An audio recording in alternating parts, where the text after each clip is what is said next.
सांगलीतील इस्लामपूरमध्ये सदाभाऊ खोत यांची जंगी मिरवणूक काढण्यात आली। भर पावसात सदाभाऊ खोत यांची मिरवणूक काढण्यात आली। विधान परिषदेवर निवडून आल्याने कार्यकर्त्यांकडून जल्लोष करण्यात आला। सदाभाऊ खोत हे विधान परिषदेवरती निवडून आलेत, आमदार झालेत आणि त्यानंतर आता इस्लामपूरमध्ये त्यांचं जंगी स्वागत करण्यात आलं आहे। हे दृश्य आपण लोकशाही मराठीवरती पाहतोय। कार्यकर्त्यांचा उत्साह पाहायला मिळत आहे।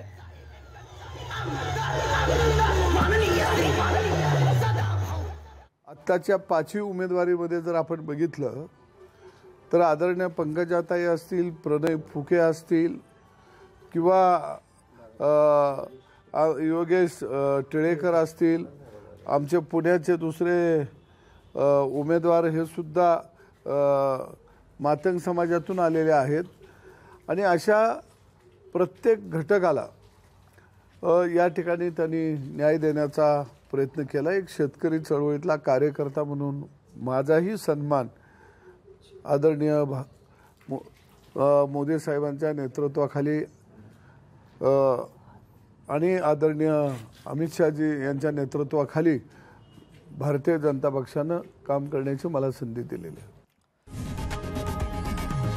लोकशाही मराठी ऐका, पहा, जागरूक रहा।